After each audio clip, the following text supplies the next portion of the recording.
Yeah? Yeah. Okay, alright, my number 3 is a game called Special Forces Team X on the Xbox 360. Live Arcade. Xbox Live Arcade, that's right. Have you heard about it?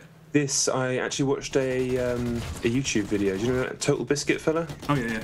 Popular. Yeah, I watched him play it because I saw it on the dash. I didn't know what it was, so I did what people do these days. I watched a video, and very informative and good video it was too. Did he hate the game?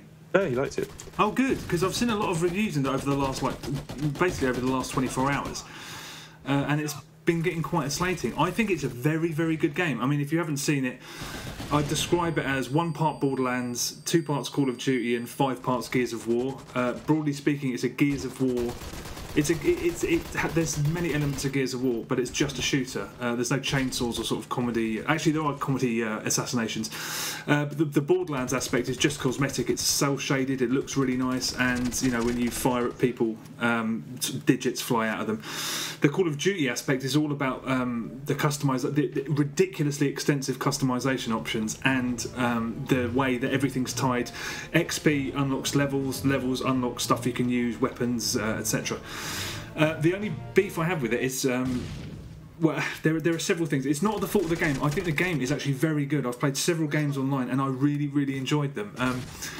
Also, there's an incredibly neat, novel level select. Rather than select a level, there's this kind of 3 reels that you flick round, and you basically mix and match different parts of levels with each other. So you can have a warehouse level on either side of either side, and then in the middle have like a Docklands level. Oh, that's cool. It is really cool. I mean, the problem is that every single level, all of the levels available to you, they all look like the final scene in a 1980s, every other 1980s action movie. So there's shipping crates, wire fences, oil drums, truck-mounted cranes. I mean, it looks like the end of the A-Team or something like that. And by and large, it's a really fun, really slick game. I mean, there are slight issues. I mean, I think you can run too fast. So if you're trying to shoot people in the heat of action, it's really quite difficult. The levels are, I mean, as neat as the level select thing is, the levels are a little too big. So if you haven't got a full room, it's a little bit sparse. The objective-based games, there's variants on everything you'd expect. Capture the flag, MVP. There's like domination variation. And the team deathmatches don't work for the same reason that I don't think Gears of War works in team deathmatch, which is that you just find people sitting. If you can sit behind somewhere, hide, and then pop out with a shotgun and kill them in one shot, you'll probably do that, which is a bit unfortunate. The matchmaking is really slow, so when you're searching for games, by the time the menu comes up, the ones that are quite full, the ones that you want to join, are either finished or they're full, which is a bit of a pain in the neck. Yeah, basically, I mean, if there's one problem that it has, it's not the game's fault, but when you buy an online-only game, it's completely online-only, there's no offline component at all.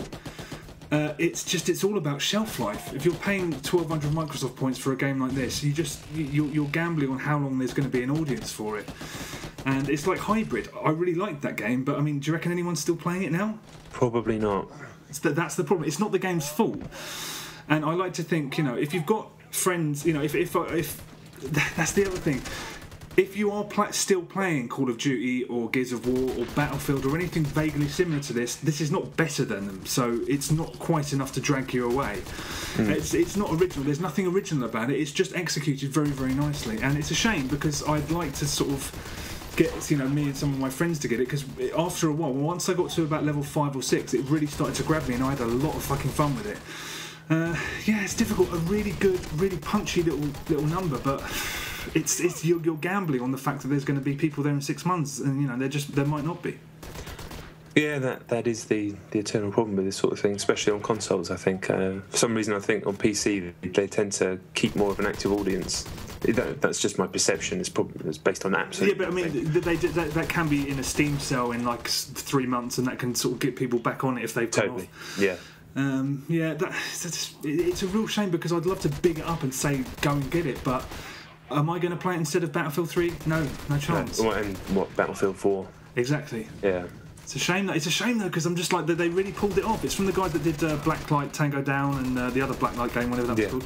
Really nicely done, and it's a shame that I can't recommend it higher. But it's an unfortunate situation we're in now, where you could pay 1,200 points for something, and maybe even 3 months down the line, no one's on it. You know, it's a shame. Yeah, totally. It looks cool though. It does. It's fun. I enjoyed my time with it very much.